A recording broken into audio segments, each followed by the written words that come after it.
Okay, riders, random start. Vous voyez ces riders sur leur BMX? Riders ready, watch the gate.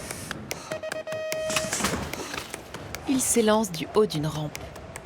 Et le temps de la descendre, en quelques coups de pédale, ils produisent un élément dans une quantité phénoménale.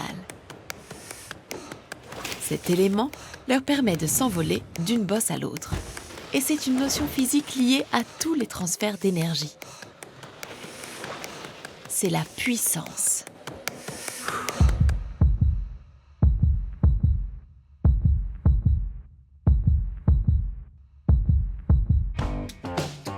Tout d'abord, il y a le travail au sens de la physique.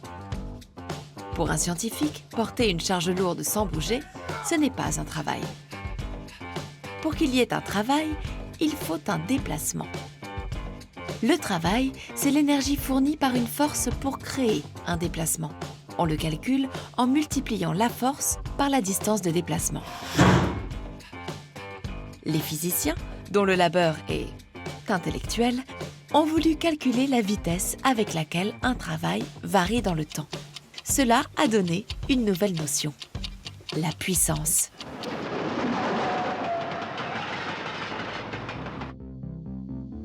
Pour les athlètes du vélo, produire de la force pour parcourir une distance, c'est-à-dire se déplacer, c'est la base de leur discipline. Le calcul de la puissance est donc devenu un élément essentiel de leur entraînement. Dans la roue de coureurs cyclistes et de riders de BMX, nous partons à la découverte de cette notion scientifique. Okay, riders, random start. Riders ready, watch the gate. Les premiers coureurs cyclistes pensaient que celui qui gagne, c'est celui qui va le plus vite. Mais à vélo, la vitesse toute seule n'est pas une donnée suffisante pour gérer son effort. Par exemple, dans une descente, on va vite sans rien faire, alors que dans une ascension, on ne va pas vite, mais on souffre. C'est pourquoi les athlètes du vélo avaient besoin d'une autre grandeur que la simple distance divisée par le temps.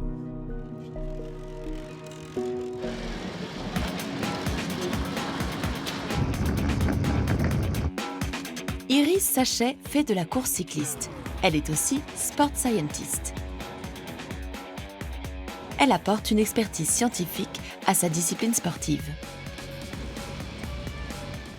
Pour elle, la distance parcourue a quelque chose à voir avec des dents, celles des pignons de son vélo.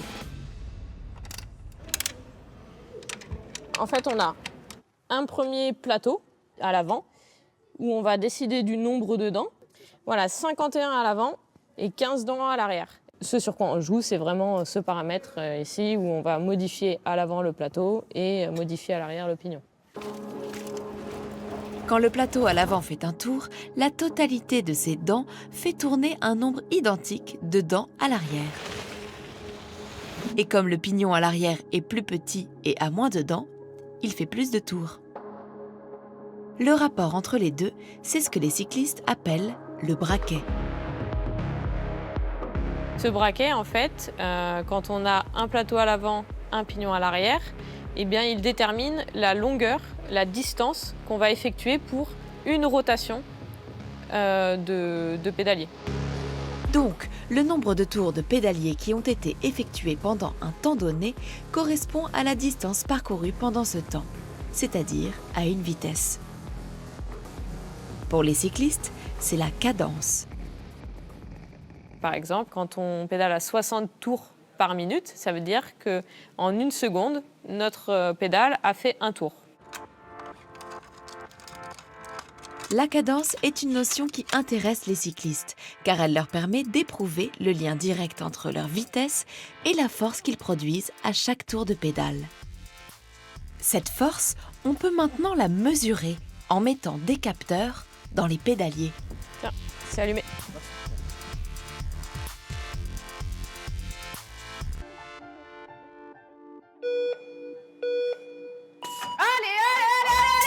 Allez! Et donc là, l'enregistrement est lancé. Donc à partir du moment où il met de la force sur le pédalier enregistre en continu. Et il est équipé d'un petit capteur sur le pédalier qui permet de déterminer la vitesse. Et derrière, c'est retranscrit en termes de cadence. Donc force fois cadence égale puissance. Et voilà la puissance qui entre en piste.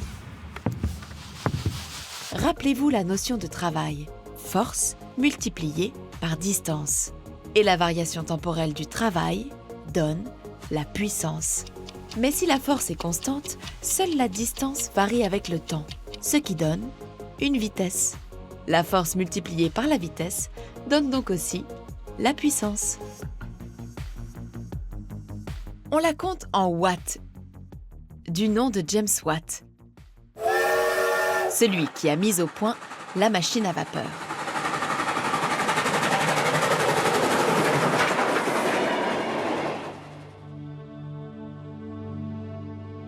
En général, une course cycliste finit par un sprint. En BMX, elle commence par le sprint. Riders ready. Watch the gate. Et là, la puissance, il faut aller la chercher tout de suite.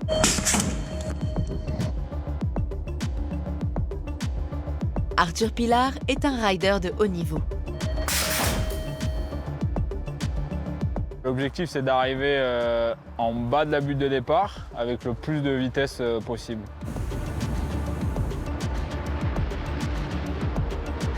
On est souvent aux alentours de 60 km/h à peu près.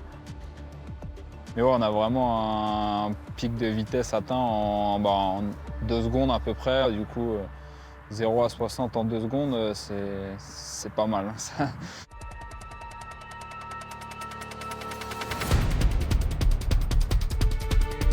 Dans les courses de BMX, le départ est primordial, car le premier saut à réaliser arrive très vite. Et en général, il est énorme.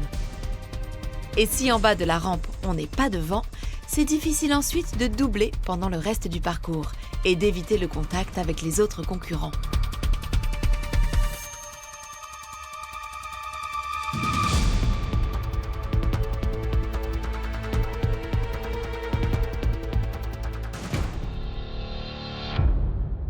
Donc là, ce sont vraiment les données du capteur de puissance, donc les données qui sont issues du pédalier, vraiment.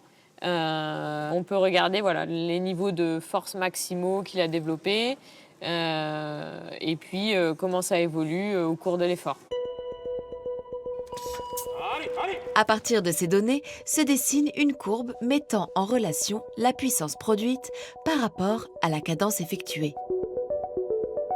Quand j'augmente en cadence, j'ai une puissance qui va augmenter jusqu'à ma cadence optimale. Après, plus j'augmente en cadence, plus la force que je suis capable de produire diminue. Donc on a effectivement une cadence optimale qui détermine notre puissance maximale. Cette cadence idéale, où la puissance est maximale, avoisine les 100 tours de pédalier par minute, selon les athlètes et les épreuves. Pourtant, la cadence des riders de BMX est presque du double, ce qui est théoriquement un niveau inadapté pour produire un maximum de puissance. Le départ du BMX a fait l'objet d'une recherche spécifique. Elle a démontré que les riders atteignent un pic de 2000 watts en seulement 2 ou 3 tours de pédale. Une puissance beaucoup plus élevée que dans toutes les autres courses cyclistes. Il faut être fort, mais il faut être aussi explosif. On va aller beaucoup plus vite quand on est sur l'avant de notre vélo, quand on est engagé, on appelle ça engagé. Sur la piste, comme en BMX, le braquet est unique. Il ne peut pas être changé pendant la course et il est donc choisi avant. En BMX, le choix du braquet résulte d'un compromis pour permettre un démarrage très rapide. Et tant pis si ce braquet impose par la suite une cadence trop élevée, car pendant le parcours, les riders ne pédalent que la moitié du temps.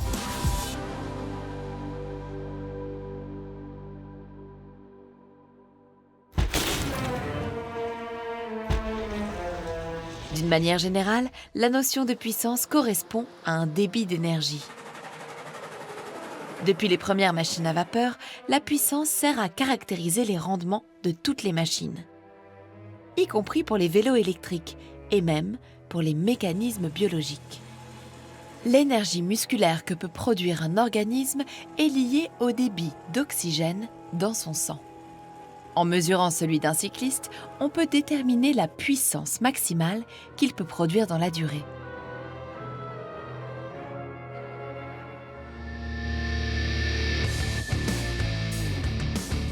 Les vélos destinés à la route ont plusieurs pignons et le dérailleur permet aux cyclistes d'en changer en roulant.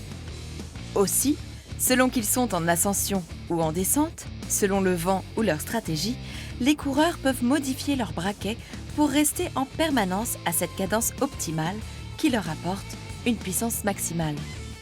Comme d'ailleurs tous ceux et toutes celles qui ont des vélos avec des vitesses.